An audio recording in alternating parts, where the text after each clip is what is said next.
Hello साथियों, स्वागत है आपका एमएलटी जर्नी में। आई होप आप लोग अच्छे होंगे। तो आज हम बात करेंगे, आपका एक नया भर्ती विज्ञापन जारी हुआ है जिसमें नर्सिंग अफसर की आपकी 151 पोस्ट निकली हैं।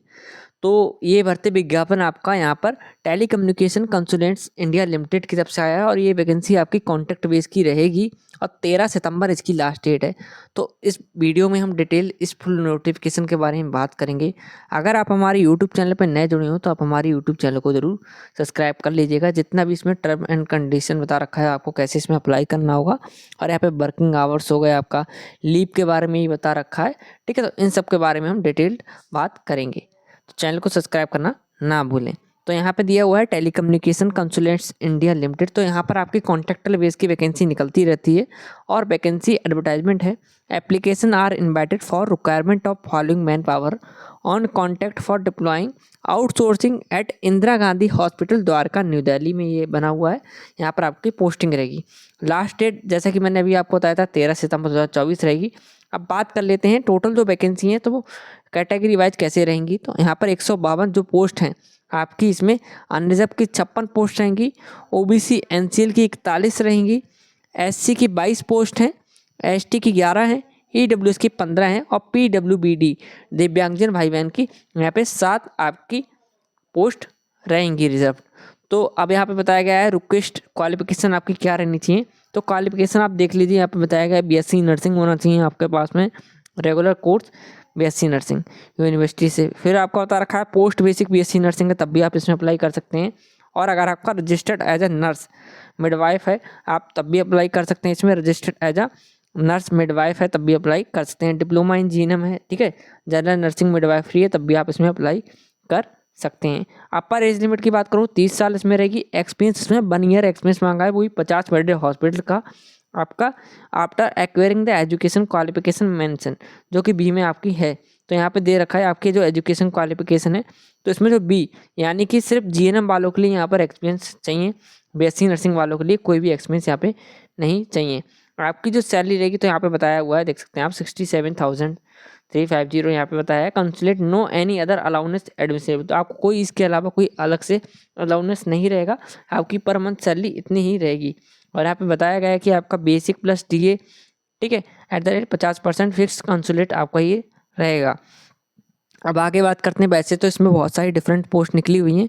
यहाँ पे दिया हुआ है आपका कॉन्ट्रैक्ट पीरियड, तो देख सकते हैं the hired employee will be deployed for a minimum period of 6 month का इसमें रहेगा, till the date of agreement आपका एक साइन करना होगा अगर आप सिलेक्ट होते हैं इसमें। तो as specified the principal employer user department whichever is earlier, यहाँ पे दे रखा है upon selection candidate shall sign and agreement. मैंने अभी आपको बताया था जैसे कि आपको एग्रीमेंट एक साइन करना होगा 6 मंथ का TCIL की तरफ से with detail terms and condition होंगे उसमें, to bring the requirement into effect के अकॉर्डिंग।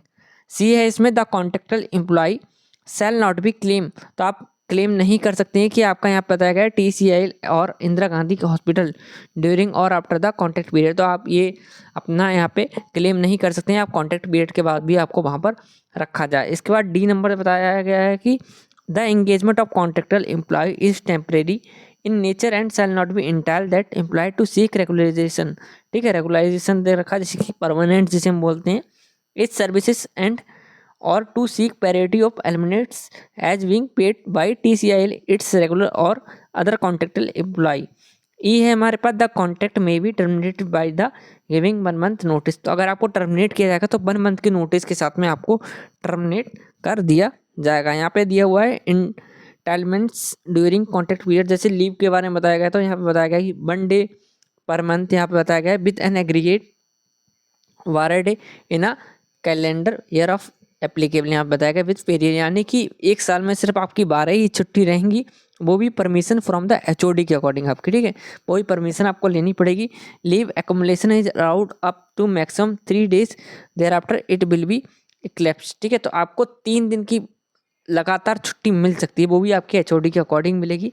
पर यहाँ पे बताया गया है मैटरनिटी लीव्स बता रखा है, ठीक है, यहाँ पे बता रखा है मेंशनिटी वाला, ठीक है, और यहाँ पे अकोमोडेशन के बारे में बता रखा है, यहाँ पे पावर्स के बारे में बता रखा है। तो यहाँ पे दे रखा है फीमेल्स आउटसोर्स एम्प्लॉय होंगे जो विल बी एलिजिबल फॉर ठीक है। बेनिफिट यहाँ पे मेंशनिटी के बारे में बता रखा है, लिव विद पे एंड सर्टेन आपको गवर्नमेंट रूल के अकॉर्डिंग मिलेगा, जो कि 1961 का बना हुआ है, यानी कि चाइल्ड बर्थ के अकॉर्डिंग जो होता है वो वाला। अकोमोडेशन बता रखा है, नो अकोमोडेशन और HRA will be provided by Indira Gandhi hospital Dwarka और TCIL। पावर्स बता रखी हैं, head employ shall not excise any security legal और फाइनेंशियल पावर्स आपको कोई नहीं है। अब वर्किंग आवर्स के बारे में देख लीजिए, head employ shall have to work as per the working hours of IGH, ठीक है, इंदिरा गांधी के अकॉर्डिंग आपको होगा, यहाँ पे बताया गया है। यहाँ पे संडे को आपका हॉलीडे रहेगा, और अगर आपका यहाँ दे रखा है जैसे डे और कम से लेट होगा तो आपका लीव्स अर्ली और 3 बुक्स, यानी कि आप 3 दिन लगातार लेट आते हैं तो आपके ऊपर वहाँ पर एक्शन हो सकता है।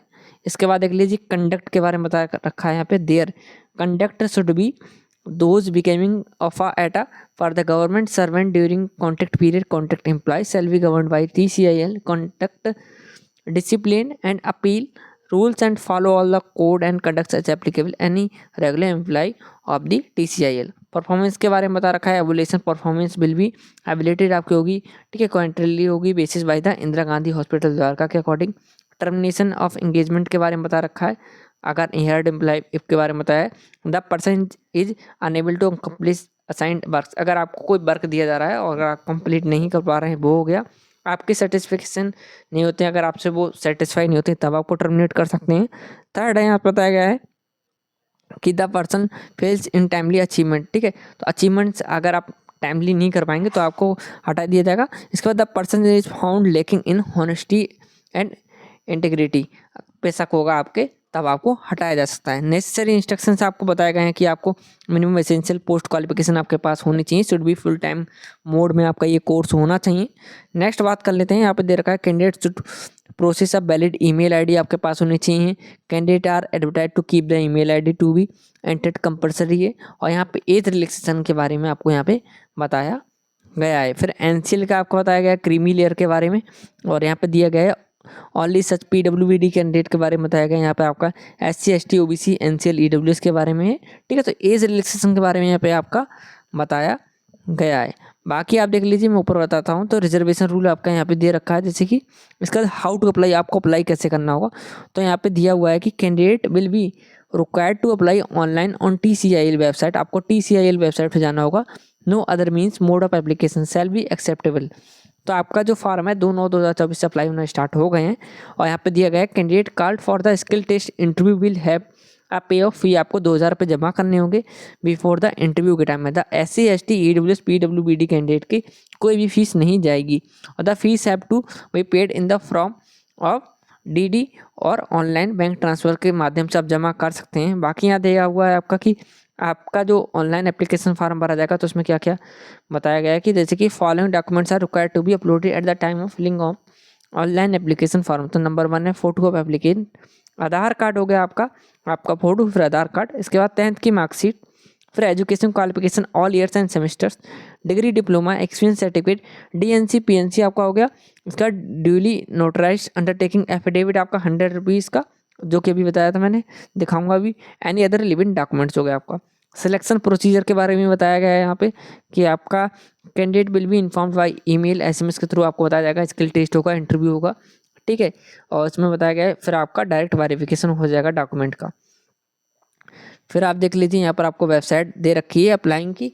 इसके बाद नेक्स्ट यहाँ पे आपको एक एफिडेविट बनवाना होगा 100 रुपये का, जिसमें दिया हुआ है कि आपने जितनी भी जानकारी दी है आपकी सही है, ठीक है, और अगर वो गलत पाई जाती है तो आपको पनिशमेंट दी जाएगी। यहाँ पे आपको साइन करने होंगे, ठीक है, आपको एफिडेविट बनवाना होगा ये 100 रुपीज़ का, और यहाँ पे प्लेस पड़ेगी, यहाँ पे आपका नाम पड़ेगा।